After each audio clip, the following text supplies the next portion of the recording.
والعاقبة للمتقين والصلاة والسلام على سيد المرسلين اما بعد فاعوذ باللہ من الشیطان الرجیم بسم اللہ الرحمن الرحیم۔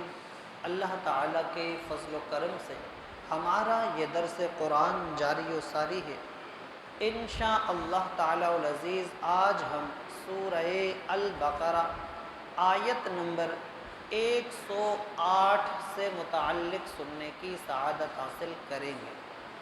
سابقہ آیتوں سے جو تذکرہ ہم سن رہے ہیں وہ یہود سے متعلق ہے، اور یہود کی پرانی عادت ہے کہ وہ بہانے بنانا اور طرح طرح کے سوالات کرنا۔ یہ حضرت موسیٰ علیہ السلام کے زمانے سے ہی ہم لوگ پیچھے آیتوں میں سن بھی رہے ہیں کہ تب سے یہ لوگ بہانے بناتے آ رہے تھے، کبھی کوئی بہانہ کبھی کوئی بہانہ، جیسا کہ پیچھے گائے کا مکمل واقعہ گزرا ہے کہ بہانوں پہ بہانے کہ ہمیں نہیں پتہ گائے کیسی ہو، رنگ کیسا ہو، عمر کیا ہو، شکل کیا ہو، نشانی کیا ہو، مطلب کہ کرتے رہنا بہانے۔ تو وہی چیز ان کے اندر یہ حضور علیہ السلام کے جو تھے ان میں بھی تھی۔ پھر یہ لوگ اہل کتاب کہلاتے تھے، جس کی وجہ سے علمی مرتبے میں ان کی تھوڑی سی فوقیت تھی، اور یہ مانے جاتے تھے کہ یار یہ کتاب والے لوگ ہیں، یہ علم والے لوگ ہیں۔ باقی جو مشرکین تھے، کفار تھے، وہ اپنے آپ کو بھی سمجھتے تھے کہ ہمارے پاس کوئی ایسی کتاب نہیں ہے، کوئی علم نہیں ہے، لیکن ان کی تھوڑی سی شان الگ ہے، یہ کتاب والے ہیں۔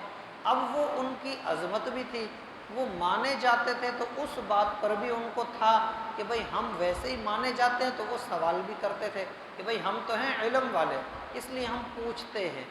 یہی چیز حضور کے زمانے تک جب آئی تو انہوں نے حضور علیہ السلام سے بھی کوئی کم باتیں نہیں کی۔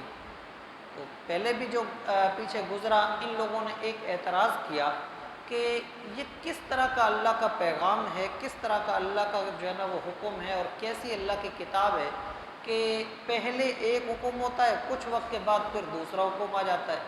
اللہ کا حکم جب ہے تو پھر بدلا کیوں؟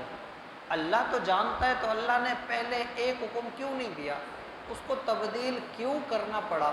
اس طرح کے سوالات۔ اس کا جواب دیا گیا تھا، اللہ نے فرمایا کہ اللہ تعالی مالک ہے، جب چاہے جیسے حکم دے، جب چاہے کوئی چیز منسوخ کر دے، کوئی حکم ٹال دے، جب چاہے آیت نازل کرے، جب چاہے آیت کو اٹھا لے، اس سے سوال کرنا کس نے؟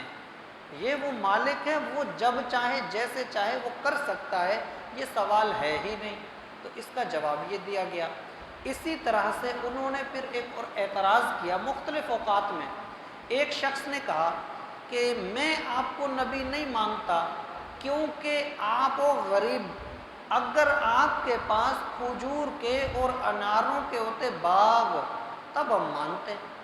ایک نے کہا کہ آپ کے پاس تو کوئی سرداری نہیں ہے، کوئی اتنا بڑا مرتبہ نہیں ہے، تو اللہ کو کوئی بڑا آدمی نہیں ملا کہ جسے وہ نبوت دیتا، ایک غریب کو دی، سادہ آدمی کو دی۔ اس طرح سے ایک نے سوال یہ کیا کہ میں آپ کو کیسے مانوں؟ ہاں ایک شرط ہے، میں آپ کو اللہ کا نبی مانوں گا کہ اللہ کی طرف سے کوئی خط آئے، اس میں میرا نام لکھا ہو، اور وہ یہ ہو کہ اے فلاں یہ محمد میرا رسول ہے، تو اسے مان، تب جا کے میں تسلیم کروں گا۔ تو کئی ایسے سوالات تھے۔ کچھ نے کہا کہ آپ ایسا کریں کہ یہ جو صفا و مروہ کی پہاڑیاں ہیں